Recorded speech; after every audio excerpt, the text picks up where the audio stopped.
does the industrial movement affect the creative process that you go through?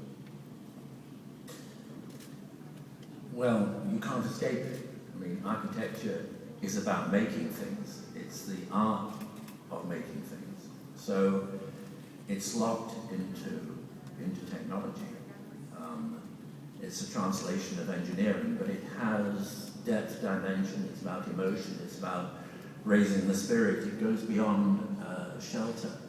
I think my colleagues are very eloquent on the whole creative process, and I was just thinking, whilst I was listening to them, that in any university, the architects are almost, by virtue of their culture, antisocial because they're so consumed by the process of design. And for me, and I'm sure for colleagues, you never stop designing. And in that sense, I find that I'm never satisfied. I always want to have another go. I remember reading that on one very famous museum, I think it was the Kimball Gallery, that in the end they stopped Lou Kahn going on the building site because he always wanted to redesign the building, even when it was under construction. And finally they said, you know, enough, and literally he wasn't allowed on site. And the culture in a school of architecture, and in a sense, I think of our own practice as totally close in spirit to a school of architecture. I mean, it is like Yale, it's 24 hours and 7 days a week, and you were always redesigning up to the last possible moment. And I think Frank has a very good point. You have, at some point, you start that process. And even though we're in a digital world, in the end, it's an analog process. You may be using computers, but the statement, whether that starts with a sketch, starts with a model, weaves in and out of different, in the end, they're all tools. They're all tools for the creative process.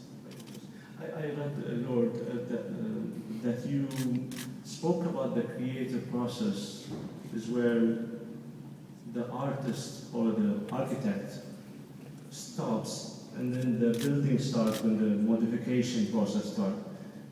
Do you, when you do this work, do you see that transition?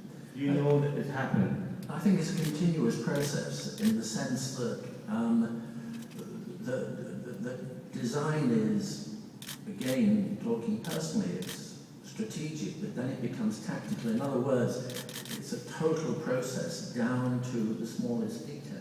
And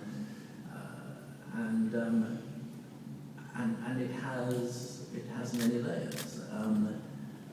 I think research is critical in that process. In the end, I guess it's if there was one word which permeates these different worlds, it's curiosity. It's a burning curiosity. You really want to understand what generates a design. If it's a building for culture, what is that culture? If it's for an organization, what makes that organization tick? And that goes all the way along, the materials that the building is going to be made of. You want to feel, you want to go to the factory, you want to meet the craftsman. And in that sense, it's all-consuming. You become completely absorbed in the process. And it's about so many different things. It's about so many different stories, if you like. It has a very strong social agenda. It's very much about history, and everything overlaps. It's impossible to compartmentalize. I mean, you talked about, you know, we'll move on from the creative process to history, but you can't separate the two. And if you want to, as somebody once said, if you want to look far ahead in time, then you best start by looking far backwards. And if you look at the burning issue of sustainability, then what better place to start before a world of cheap energy? How did people live in the desert before they could press a switch, before there was cheap power, before the age of cheap energy? They had to transform a climate. They had to work with nature. Those lessons have been forgotten. They have to be rediscovered. So for me, it's absolutely fascinating in the sense that you cannot divide it up into convenient segments. It's very interesting and actually timely to move to our second subject, which is history, as you alluded to.